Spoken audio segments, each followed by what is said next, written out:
Olá, você que está presente aqui em mais um episódio do Ficativo Podcast. Seja muito bem-vindo. Meu nome é Rod, eu sou o host aqui desse projeto e hoje eu vou conversar com a Súria Noara. Seja muito bem-vinda. Muito obrigada. E aqui, eu tenho até um resumo aqui para falar um pouco de você no começo, que eu vi que você já tem um currículo extenso já, né? Então aqui, Súria Noara já é conselheira tutelar da Regional Nordeste, aqui em BH. Formada em Serviço Social pela PUC Minas e em Direito pela Faculdade Batista de Minas Gerais. É militante da área da criança e do adolescente há 30 anos. Trabalhou na extinta FEBEM, na Secretaria do Estado da Criança e do Adolescente, SEDESE. Trabalhou no projeto Toriba, no abrigo Pró Criança. Como conselheira tutelar, inovou implantando o Conselho Tutelar itinerante, com experiência para enfrentar os desafios e compromisso com a causa, irá continuar trabalhando na defesa da criança e do adolescente. Isso mesmo, Rod. Estou aí nessa jornada aí com a criança e adolescente, mais de 30 anos, né? Militando nessa área, na proteção das nossas crianças e adolescentes. E assim, eu queria começar do básico mesmo. Assim, o que é um conselheiro tutelar? O que você faz? Qual é a sua função assim, nessa área? Ah, sim. O Conselho Tutelar, ele é um órgão, né, de defesa da criança e do adolescente. Ele foi constituído no ECA, no Estatuto da Criança e Adolescente, em 1993, que instituiu essa figura, né, do conselheiro tutelar dentro de um conselho tutelar.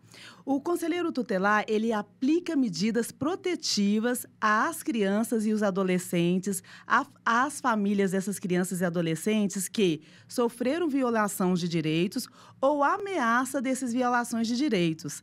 Então, uma criança lá sofreu violação de direito, é o Conselho Tutelar que aplica a medida. Ao adolescente sofreu ali uma ameaça, ele pode vir a sofrer uma violação de direito, é o Conselho Tutelar que atua para poder evitar essa violação de direito ou cessar quando ela acontece, que é diferente quando o adolescente ele comete um ato infracional. Aí já não é o caso do Conselho Tutelar, e sim das medidas socioeducativas aplicadas pelo Juizado Especializado da Criança e Adolescente. Ah, sim. E você tem assim, um exemplo assim, de direito que é infringido a não se fala mais de menor, né? Não. Já começa por aí. Não, hoje não, né? Eu trabalhei na extinta FEBEM, Fundação do Bem-Estar do Menor, e que era regido pelo Código do Menor. E aí, com a vinda do Estatuto da Criança e do Adolescente, isso muda. E muda também a figura da criança e do adolescente perante a lei. Porque ele deixa de ser tutelado do ponto de vista, assim, é o juiz que vai definir a vida dele para ser protagonista da sua história. Então, a palavra menor, ela traz um pejorativo para a criança e o adolescente. Então, não se usa. Usa criança, adolescente, pupilos, infanto-juvenil, mas a palavra menor não se usa. Porque menor você pode falar, é uma pessoa menor, um ser menor. Então, por isso que foi deixado de lado esse termo, né? Sim, né? Ele faz parte da sociedade, né? Como todos os que estão na sociedade. Então, não menos, né? Do que os seres humanos. Ah, entendi. E voltando antes assim, porque eu sou bem leigo no assunto mesmo. Infringir um direito de uma criança ou do adolescente. Pode ser, sei lá, dentro de casa, uma criança que não é alimentada da maneira correta, que ela recebe maltrato de algum tipo. E acho que esse já é óbvio, né? Uma criança que não é matriculada em uma escola. Uns exemplos assim que você pode dar do que é infringir assim, um direito da criança, do adolescente, que talvez as pessoas nem saibam o que é. Sim, Rod, os direitos das crianças e adolescentes, eles são regidos no Estatuto da Criança e do Adolescente, é o que está na lei, que são os direitos fundamentais das crianças e dos adolescentes. É o direito à educação, ao direito à saúde, é o direito de desenvolvimento saudável, É o direito, né, de ter ali o seu lazer, sua cultura, preservar a sua privacidade da sua religião. São esses direitos fundamentais. Então, às vezes, uma criança que não tem o que comer dentro de casa é um direito ameaçado. A gente tem que atuar encaminhando, né, para os órgãos, para a política da assistência social, para proteger essa família e para não virar uma violação de direito, né? Mas hoje a gente sabe muito bem que uma família que não tem condições financeiras, que estão na vulnerabilidade, não é uma questão assim contra a criança. É a família que está precisando ali de ajuda, de receber suporte para ela poder conduzir bem o desenvolvimento da criança ali no seio familiar. Então, isso aí, para mim, já abriu um horizonte a mais, porque eu pensava que podia ser algo mais assim como uma punição para a família que negligencia direitos, mas também pode ser uma ajuda para a família que não consegue garantir esses direitos para criança e adolescente, né? Muito importante sua pergunta, porque tem muito mito sobre o Conselho Tutelar. Muitas pessoas acham que o Conselho Tutelar é um órgão de punição, e não é de punição. O Conselho Tutelar é um órgão de defesa da criança e adolescente e sempre trabalhando com essa família. Quando o legislador ele pensou o órgão do Conselho Tutelar, ele pensou alguém da comunidade que conhece ali os problemas da comunidade e que vai poder ajudar aquela família a sair daquela situação que colocou a criança e o adolescente em risco, em vulnerabilidade, em ameaça aos direitos fundamentais. Então, hoje, a gente sabe que essa questão, né, da questão econômica, a família precisa ser ajudada. Aliás, em todas as questões, são poucas as questões que a gente trabalha na família, ali, punindo a família, nem vou dizer punindo, aplicando medidas, né, bem gravosas à família, porque no Estatuto também tem medidas gravosas às famílias em relação às crianças e adolescentes. Quando é justificado para tal, né? A família, assim, que ela estava infringindo o direito da criança, né? Não quando ela necessita, né? Exatamente. E ainda assim, a gente olha o contexto, porque cada caso é um caso, né? Então, quando a ciência tem até mostrado para a gente, né? A questão da depressão pós-parto, então uma mãe coloca em risco aquele recém-nascido porque ela está em depressão pós-parto. Claro que a gente faz o afastamento dessa criança para colocar essa criança a salvo, né? A integridade física dessa criança. Mas olha todo um contexto. Entendi. Então, a mãe acabou de ter um filho, se ela tem necessidade, então, o bebê recém-nascido já pode enquadrar ali, receber uma ajuda do conselho. E, assim, como é que funciona esse acompanhamento? Porque eu acho que, falando de Brasil, tem locais que eu acho que você não consegue ter um acesso, assim, comunicar a família por internet, né? Você tem que chegar aí, pessoalmente, no local, né? Um dos locais, assim, mais difíceis de acesso. Olha, no Brasil, todo município tem um conselho tutelar. Todo município é lei federal e é garantido isso. Mas as denúncias, as violações de direitos chegam através do Conselho Tutelar, através da população e muitas vezes dos órgãos também, dos órgãos públicos. Às vezes, na maternidade, quando tem esses casos, comunica o Conselho Tutelar, a escola. A escola, aliás, já está até previsto no Estatuto da Criança e do Adolescente, né? Quando a criança está ali faltosa, quando tem repetições, né, que são injustificáveis, tudo comunica o Conselho Tutelar para poder atuar. O centro de saúde é muito importante, são parceiros, né, que comunicam ali que o centro de saúde está na ponta, está no dia a dia ali da família, comunicam o Conselho Tutelar das violações e das ameaças de violações de direito. Entendi. E assim, tirando que dentro da escola, né, praticamente já tem um sistema automático que a criança fica repetindo demais, ela fica faltando demais, então isso já dá um alerta, né, nesse órgão, mas assim, como uma pessoa normal que vê uma situação acontecendo dentro de uma casa, entra em contato para acionar essa... Sim, é muito importante mesmo essa questão. É o Disque 100. Qualquer cidadão pode discar Disque 100, relatando a situação de violação de direito ou ameaça, com o endereço da família. Quanto maior quantidade de dados, melhor, porque mais rápido vai ser a atuação do conselheiro tutelar. Então, ele faz essa denúncia através do Disque 100, ou pessoalmente nas sedes do Conselhos Tutelares. Todas as denúncias, elas são anônimas e o Disque 100 vai direcionar para qual conselho que vai mandar ou para qual órgão que vai mandar. Porque o conselho está dentro do sistema de garantia de direito. Não é somente o conselho tutelar para lidar com as questões das crianças e adolescentes. Nós estamos dentro de um sistema. Então, nós temos outros órgãos também que fazem parte desse sistema de garantia de direito, né? O Juizado da Infância e Juventude, o Ministério Público, as escolas, o Centro de Saúde, todas as redes socioassistenciais também que trabalham com criança e adolescente fazem parte desse sistema de garantia de direito. Ah, entendi. E você falou que você atuou na FEBEM na época, né? Sim. Assim, o que te levou a procurar esse caminho, assim? Eu quero trabalhar com o direito da criança e do adolescente.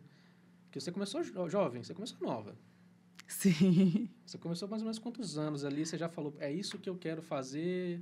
E por quê? O que te atraiu para esse caminho? Sim, isso é muito interessante, né? Eu saindo do ensino médio, vi que estava aberto um concurso público, Fundação do Bem-Estar do Menor. Nem sabia do que se tratava. Fui lá, fiz o concurso. Quando eu fui nomeada, tomei posse, fui trabalhar no Juvenil Feminino, com adolescentes, né, em trajetória de rua. Na época chamava Meninas de Rua, de 14 a 18 anos. E ali eu gostei do trabalho, gostei ali dos desafios, né? E fiz um trabalho ali muito bacana ali no centro do Juvenil Feminino. E, num certo momento, eu me senti impotente, sabe, Rod? De lidar ali com o desafio. Falei, não, eu tenho que me capacitar. Aí que eu fui para a faculdade de serviço social, né? Falei assim, não, tem que ser o serviço social para poder dar conta aqui desse desafio. E aí casou serviço social com a política pública da criança e adolescente, aí conduzi o meu caminho. Aí eu trabalhei em diversas áreas da criança e adolescente, trabalhei no PRONASSE, que é um programa de segurança pública com cidadania, trabalhei com jovens, trabalhei com abrigo, com crianças pequenas em abrigos, no abrigo pró-criança, trabalhei num projeto fantástico em Minas Gerais, né? O projeto Toriba, que é um projeto também ali no final da década de 90, né? Que trabalhava ali com adolescente através do esporte, fazia a transformação da vida desses adolescentes nas periferias de Belo Horizonte através do esporte. Futebol, todo tipo de esporte, e ali oferecia cursos de capacitação para esses adolescentes, e foi um projeto, assim, muito bacana. Então, ali eu deslanchei, até eu chegar no Conselho Tutelar, onde que eu estou hoje. Então, você entrou como quem não queria nada. Pode-se falar que você se apaixonou por essa área. Exatamente. Simplesmente não conseguiu mais sair dela, foi se especializando ainda mais. Exatamente. Se transformou em uma carreira e hoje você concorre ao quê? Uma presidência? Não, a eleição do Conselho Tutelar. A eleição do Conselho Tutelar, isso. Porque assim, eu nem sabia que existia eleição para Conselho Tutelar. Eu fui ver, realmente, é algo tão, assim, na mesma seriedade que a minha mãe, né, ela foi candidata já, a política e tal, eu vi um pouco como é que é, e assim, era a deputada estadual, né? Foi meio de repente, assim, que ela quis fazer, porque ela também gosta dessa parte de querer ajudar, né? Ela é feirante há tantos anos, há 20 e tantos anos, eu tenho 27, comecei a ser feirante com 9 anos de idade, ainda sou na feira da Afonso Pena, né, da feira hippie nossa, e assim, eu vi que a eleição, né, suas aí, que você está concorrendo, é no mesmo nível de seriedade de um deputado, de um vereador, de um prefeito. E você tem até um número, né? Tenho sim. Eu sou candidata à reeleição do Conselho Tutelar Nordeste. É uma eleição que não é obrigatória, mas que toda a população deveria participar, porque é uma eleição muito importante. Eleger conselheiro tutelar é muito importante, porque vai lidar ali com criança e adolescente. E falar em criança e adolescente, a gente está falando de um futuro de uma sociedade, de qual sociedade que nós queremos, né? Nós queremos crianças e adolescentes protegidos, que tenham um desenvolvimento saudável para se tornar, né, as pessoas assim do bem, as pessoas saudáveis também. Bom, a eleição vai ser agora dia 1º, em todo o Brasil. Em Belo Horizonte vota por regional. Eu sou concorrente na Regional Nordeste, meu número é 411. Tem os pontos de votação específicos, não é toda a escola. E aí você tem que levar o título, não tem que levar o título, desculpa, tem que levar o CPF, identidade e o comprovante de endereço no nome da pessoa, porque só vota quem mora ali na região. Ah, entendi. E aí, assim, essa é uma eleição que está tendo ali em todo o estado, né? Não é só essa região que vai ter agora, Todo o Brasil. acontece Em todo o Brasil agora, é uma... dia 1º de outubro, e é como se fosse uma votação normal. Você vai até uma escola e você leva o seu CPF, faz a votação ali. Eu pergunto, por quê que você quer ser eleito assim? O que você acha que você pode fazer ali de diferente? Porque você tem uma experiência vasta. E, assim, o que você pretende, assim, no futuro, caso consiga a reeleição? Sim, eu pretendo continuar o meu trabalho como conselheira tutelar, fazendo da forma que eu tenho feito. E a experiência, ela é fundamental para eu continuar dando resposta aos desafios do dia a dia. Eu costumo dizer que as violações de direito, elas se evoluem, assim como a sociedade. E a experiência no Conselho Tutelar, ela traz essas respostas para a gente cessar essas violações de direito. Eu vou continuar o trabalho com seriedade, com compromisso, e quero ampliar, porque eu acho que uma sociedade bem formada sobre os direitos da criança e adolescente faz toda a diferença no cuidado dessas crianças e nesses adolescentes. Então, dessa vez, nesse mandato, eu quero ampliar para isso, para a sociedade, trazer mais formação para a sociedade, informação para a sociedade, programas como o seu e como os outros, para trazer essa informação para a sociedade, faz toda a diferença, sabe, Rod? Por isso que no dia 1º eu quero ser reeleita. Vote lá, 411 Súria Noara. E aqui, qual que é exatamente o nome do cargo, né? De quem vai... É presidente? Presidente do Conselho Tutelar? Não, é conselheiro tutelar. São eleitos... O processo chama processo de escolha do conselheiro tutelar. É um processo unificado, por isso que é no Brasil todo. E, assim, os 5 mais votados é que compõem um conselho tutelar. São 5 porque as decisões são todas em colegiado. A Súria lá não toma uma decisão sozinha. Todas as decisões, todas as requisições, a gente faz requisições para o poder público, a gente faz requisições, né, para outros órgãos, todas têm que ser no colegiado, o colegiado que tem que definir ali. Então, um conselheiro, ele não decide a vida de uma criança, de um adolescente sozinho. Tudo tem que ser no colegiado. E o cargo chama de conselheiro tutelar. Ah, entendi. E ali, então, vocês podem se reunir e pensar em, sei lá, uma lei nova que vocês acham que pode ser benéfico e começar a levar isso para frente, porque... Bom, eu acho... porque o conselho tutelar, assim, é um colegiado, mas... Qual que é a dificuldade, assim? Porque eu, pessoalmente, eu nem sabia que tinha eleição para o cargo. Eu achava que era simplesmente um concurso que você passa, ou então você vai seguindo de carreira. E, assim, vocês têm alguma certa dificuldade ou até uma facilidade para, quem sabe, assim, pensar em uma lei nova que vocês acham que pode vir a ser benéfico para a criança e adolescente? Um vereador, por exemplo, ele pode mudar uma lei que hoje ela está presente no Conselho Tutelar? Como é que é? Você pode fazer alguma coisa dessa nova? Ou então pode chegar, por exemplo, um político e mudar uma lei benéfica que é boa e piorar a vida de vocês? Então, o Estatuto da Criança e Adolescente, ele é uma lei federal. Então, ele só pode ser mudado no âmbito federal. Então, assim, o município não consegue mudar, o conselheiro tutelar também não consegue mudar na execução ali, porque ele não legisla, né? Não consegue mudar, nenhum deputado estadual. Só é mudado a nível federal. É interessante você falar isso, Rodney, porque as pessoas também têm esse pensamento, que não conhece o conselho tutelar, acha que é concurso. Não. É um cargo da sociedade, ele é encarregado pela sociedade, porque a Constituição fala que é dever da família, da comunidade, da sociedade e, por último, do poder público de cuidar, de zelar pelos direitos de uma criança e adolescente. E o Conselho Tutelar, ele representa a sociedade, por isso que é a eleição. Só que é uma jornada para chegar na eleição, porque primeiro tem a avaliação de currículo, você tem que apresentar um currículo que você trabalha há tanto tempo com criança e adolescente, depois tem uma prova escrita, depois tem uma prova de redação, um curso, depois um curso que eles fornecem, que também é classificatório, e, por último, quem está apto, que passou por essa jornada toda, essa maratona, né, vai para a eleição do Conselho Tutelar, que é a comunidade votando, porque lá nós vamos representar a comunidade. Por exemplo, Rodney, se você perceber alguma coisa numa casa, né, olha, tá estranho ali o tratamento ali com aquele adolescente, tá estranho ali aquela criança chorando muito, né, tá chorando excessivamente, né, você não vai bater na casa e para saber, né?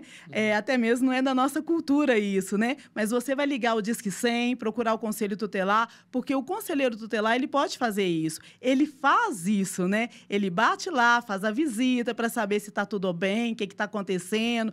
Recebemos uma denúncia disso, uma denúncia anônima, né? Para poder ali trabalhar essa família e cessar essa violação de direito. Entendi. Então, assim, por exemplo, é um sábado, 6 horas da manhã, minha mãe está querendo aprender a usar o Instagram e ela me acorda simplesmente para ensinar ela a compartilhar um post. Eu posso denunciar ela para o Conselho Tutelar? Se eu tivesse 15 anos de idade? Não, isso não é violação de direito, né? É somente violação de direito. Agora, você falou aí do horário, 6 horas da manhã, é uma coisa ficar aqui registrado. O Conselho Tutelar de Belo Horizonte funciona 24 horas, tá? De 8 às 18 horas funciona nas sedes, em todas as sedes regionais, e de 18 horas a 8 horas da manhã, sábado, domingo e feriados, num plantão centralizado que fica ali na Rua Rio de Janeiro, 1187, no centro de Belo Horizonte. Entendi. Então, feriado ali, então já fica um pouquinho mais difícil entrar em contato, mas o lado bom é que, pelo menos, é 24 horas, né? Disco 100, não 24 horas. O horário Disco 100, você pode fazer ali a denúncia. E aqui, qual que é a importância dessa eleição para a população, assim, em geral? Porque você diz que quem vai concorrer já tem que ter um currículo extenso, né? Que já, assim, você já respondeu uma pergunta minha que eu ia ter, né? Se qualquer pessoa pode se eleger. Mas, assim, qual que é a importância, qual que é o impacto social, assim, de um conselheiro, assim? Essa eleição ela é muito importante, porque uma eleição ela pode mudar o rumo do sistema de garantia de direito da criança e do adolescente. Então, essa eleição do dia 1º de outubro, ela é muito importante porque ela vai definir o rumo desse sistema, né? E o Conselho Tutelar, como ele trabalha com criança e adolescente, né, para superar essas violações, defendendo os direitos da criança e adolescente, né? Então, assim, é muito importante mesmo que a população participe. Você me perguntou se o maior desafio são as famílias que violam o direito das crianças e adolescentes.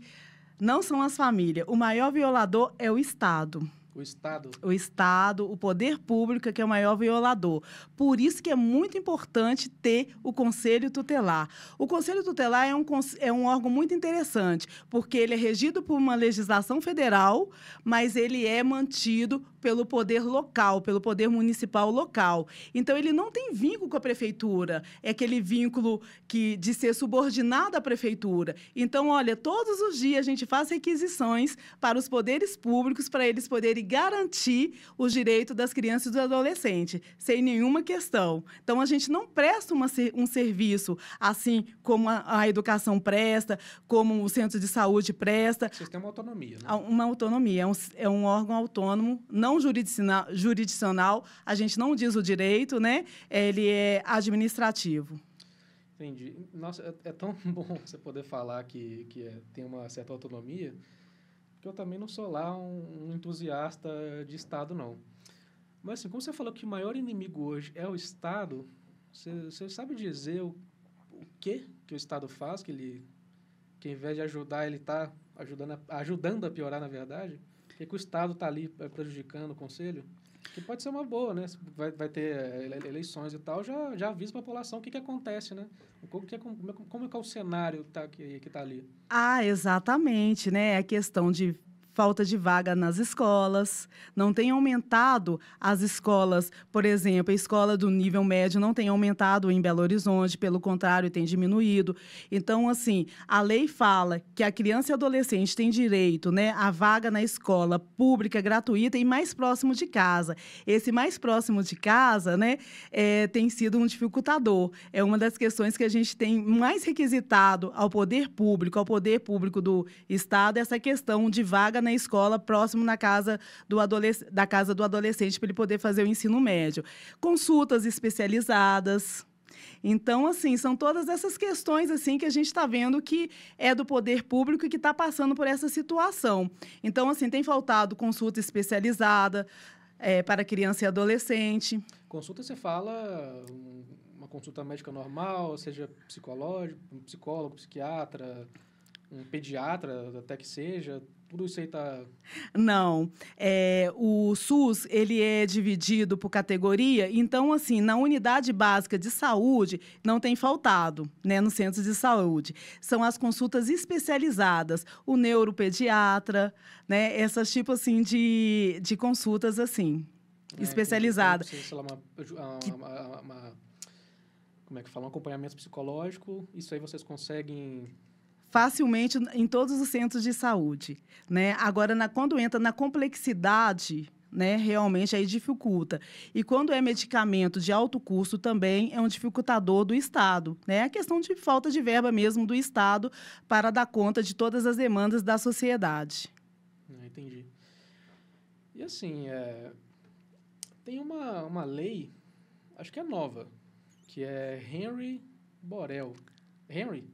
Ou Henry? Henry Borel.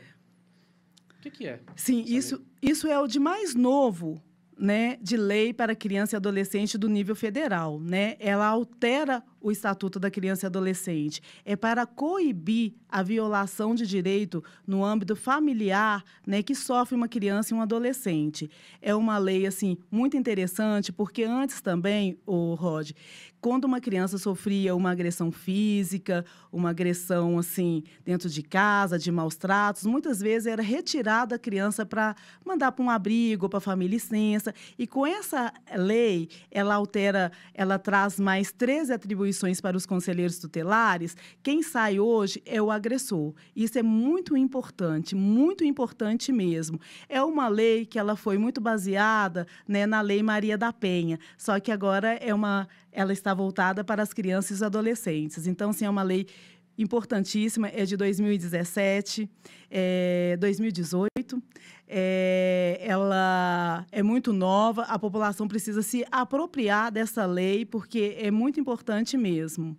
Mas é uma lei que já existe, já está ali aplicada já, né?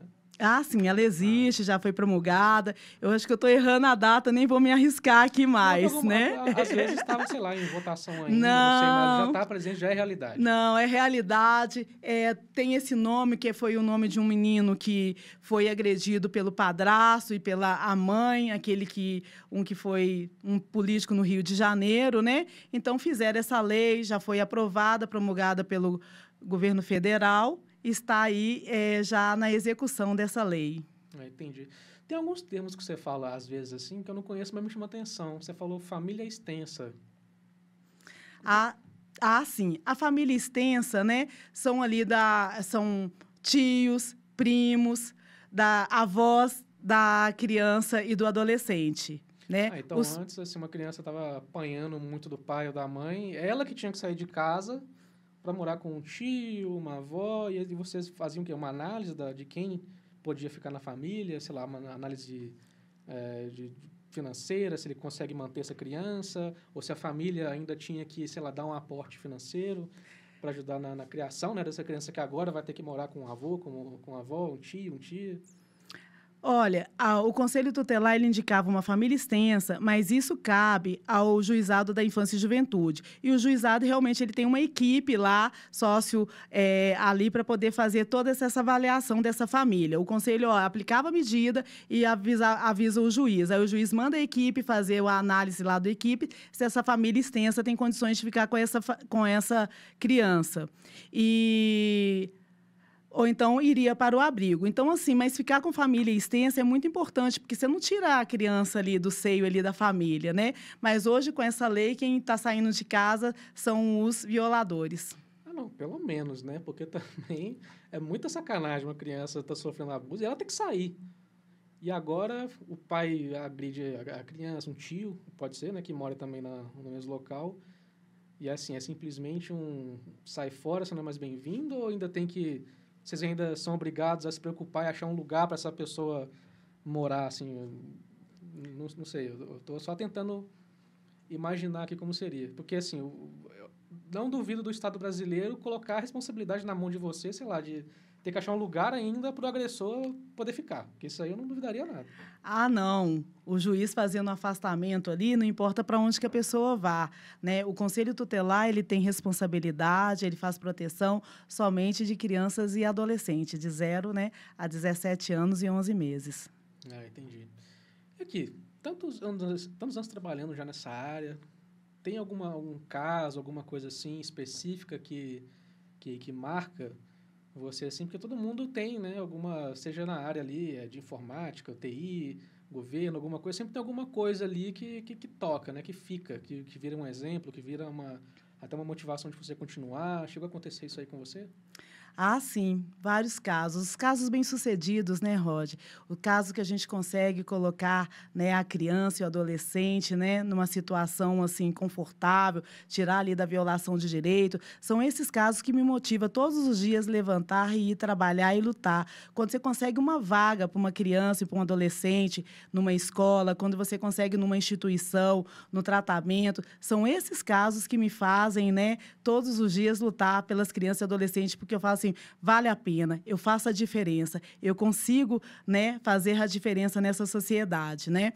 Eu, assim, no meu TCC, no curso de Direito, eu fiz a mediação de conflitos num caso do Conselho Tutelar. Isso, assim, para mim foi fenomenal. Eu estou escrevendo um livro sobre isso, né? Ele vai virar um livro, e porque... Quero ler esse livro aí, né? Quando você tiver lançado ele, eu quero um exemplar para mim. Ah, com certeza. Então, assim, porque hoje a maioria dos casos que chegam no Conselho Tutelar são casos de conflito familiares, que nem deveria ser do Conselho Tutelar. Mas como o Conselho Tutelar é um órgão de porta aberta, vai ali qualquer pessoa, não tem que agendar, a gente recebe ali para ver se vai acolher ou não a denúncia, então chega esses casos. Então, quando eu escrevi sobre a mediação de conflito, foi pensando nisso, né? De ter lugares para ter mediações de conflito. Me parece, o Estado tem alguns núcleos de mediação de conflito, e me parece até que agora a Justiça, sabe? O Ministério Público vai fazer algo sobre isso, sobre a justiça restaurativa nas escolas. Eu acho que vai até ser estendido para a família, porque necessita mesmo. Então, são esses casos, assim, que para mim, traz, assim, a satisfação de trabalhar na questão da criança e adolescente. Quando eu vejo um aluno meu, né, no projeto Toriba, ou na FEBEM, que passou por mim na FEBEM. Hoje eu tenho pessoas que foram minha aluna na FEBEM, educandas na época que a gente chamava, né? Hoje são mães, estão, assim, trilhando a vida. Ah, é muita satisfação mesmo. Porque a FEBEM ali eram pessoas que não tinham estrutura nenhuma, não tinha nenhum tipo de família, né? Então, a última linha de defesa daquela adolescente ali éramos nós, educadores ali, da FEBEM. Então, quando eu vejo essas adolescentes, que hoje são mulheres, né, mães de família, eu fico muito, muito grata, né? Tem uma até que é empreendedora hoje, que tem ali a sua loja ali de sanduíche, de açaí. Nossa, eu acompanho ela nas redes sociais com muita satisfação. Então, com certeza, ela está assistindo e ela vai votar 411 no 411 no dia 1º. 1º de outubro. 1º de 2023, tá? Você pode estar assistindo esse vídeo em 2024, aí já passou a eleição, perdeu. E aqui, você falou que você está escrevendo um livro. Sobre o que é esse livro? O que você está colocando nesse livro aí? Você já tem alguma previsão? Você está no começo ou já está no finalzinho ali? Sobre essa sua história aí Esse livro é a tese do meu TCC, da mediação de conflito de um caso do Conselho Tutelar. É sobre isso que eu estou escrevendo. Ainda não tem previsão, né? Que não é muito difícil isso, né? Escrever, mas vai sair. Mas é falando sobre isso, a necessidade da mediação de conflito, como a saída, né, para esses problemas. Porque o que acontece dentro de um conflito familiar? Muitas vezes tem muito impacto na criança e do adolescente, no desenvolvimento da criança e do adolescente. Chamar a polícia para buscar a criança na casa da mãe e não querer entregar uma criança para passar o final de semana com o pai, né? Isso tudo traz impacto na vida dessa criança. E a mediação de conflitos, pensando na criança e do adolescente, é muito importante porque assim garante o desenvolvimento saudável dessa criança ou deste adolescente. Entendi. Então, acontece isso também? Sei lá, um casal divorciado, já fica, sei lá, uma birra de a mãe e o pai não querem deixar a criança passar um final de semana ali com o pai ou a mãe, e o Conselho Tutelar entra no meio disso. Não é caso para o Conselho Tutelar. Mas acaba sendo de alguma maneira. Eles acabam chegando no Conselho Tutelar, porque, como eu disse, é porta aberta, chega lá e aí a gente tem que orientar, ouvir essa família e falar, olha, o seu caso é justiça. Quem diz o direito é o juiz. Então, você vai ter de ajuizar uma ação para regulamentar uma visita, para você poder ter visita. Então, como isso é muito frequente no Conselho Tutelar, né, eu fiquei pensando sobre isso, eu pensei que analisei que a mediação de conflitos, né, com a comunicação não violenta, ensinando ali para os pais, né, vai trazer muito benefícios, né, dentro da família. Ah, sim, porque isso aí deve gastar um tempo e um esforço do Conselho Tutelar que eles não deveriam, mas, de certa maneira, você vai unir o útil ao agradável, né? Já que isso acaba caindo na mãos de vocês pelo menos vão ter ali, tem um setor que, pelo menos, as pessoas podem ser informadas de como proceder nesse caso de situação, né? Sim, e mostrar para o poder público, né? Eu acho isso muito importante, igual você falando que tem eleições, né? Quem sabe vereadores, deputado ou executivo, né? Fazem programas, fazem serviço de mediações de conflitos, que é o que, assim, necessita muito a sociedade. Que você, assim, caso você consiga se eleger, você consegue fazer um projeto, né, de lei que você deve conseguir ter algum tipo de uma comunicação melhor, né, com o vereador, com o prefeito, alguém assim que pode te ajudar a levar isso à frente, não? Ah, sim. O Estatuto da Criança e do Adolescente fala que a gente assessora na questão dos recursos, né? O município. Mas tem o Conselho Municipal de Direito da Criança e Adolescente, que é um conselho paritário, metade sociedade civil, metade governo, que eles ali formulam, né, as políticas públicas para a criança e adolescente. E realmente ali a gente tem acesso ali para poder ali dizer as coisas e aí o poder público tomar essa decisão de fazer um programa, de fazer um serviço ou de fazer um convênio, assim como são com os abrigos, né, para tratar essa questão da mediação de conflito. Ah, entendi.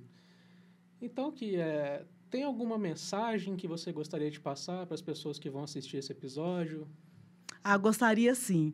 Gostaria que, né, os munícipes participassem, né, da eleição do Conselho Tutelar, porque é muito importante. Como não é uma eleição obrigatória, muitos não participam.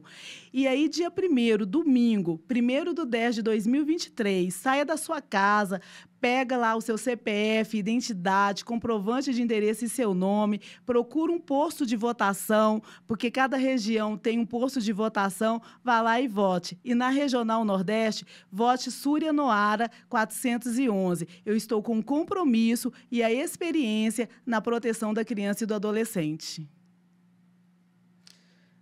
Vou votar, viu? Eu nem sabia que existia, mas eu vou. Você já ganhou meu voto. Ah, muito obrigado, Rod. Você tem toda uma experiência na área, assim. Eu acho que é negligenciar, não, assim, ajudar uma pessoa como você tá ali dentro. Muito obrigada, agradeço a confiança e eu penso a mesma coisa também, né? com a pessoa com experiência, ela vai poder avançar mais no Conselho Tutelar, porque 4 anos passam rápido, né? E Sim. até conhecer a máquina, até conhecer as políticas públicas, né? Já se passaram os anos. E a experiência, não, a gente já vou chegar lá com experiência de poder avançar aí na proteção. Já tem, assim, uma experiência do passado, sabe o que deu certo, o que não deu certo, como que age ali o poder público, né? Uhum. E assim, você tem as redes sociais, Instagram, Facebook, você pode passar para as pessoas te seguirem? Tenho sim, que é aberto, né? O Instagram é @SúriaNoara, tudo junto. Súria Noara com Y. Súria com Y, Noara. Noara. Já te acha lá. Já me acha lá. Facebook, Twitter, você tem todas as redes sociais aí? Não, ou você está mais presente ali no Instagram, o pessoal te achando? No Instagram e no Facebook. Aliás, eu estou mais presente no Facebook, agora que eu estou no Instagram. O Facebook é Súria Noara. Já é separado, né? SURYA, Noara normal. E o Instagram, @SúriaNoara junto. Ah, sim. Então é isso. Gostaria de agradecer você que está aqui. Chegou até essa parte final do nosso episódio.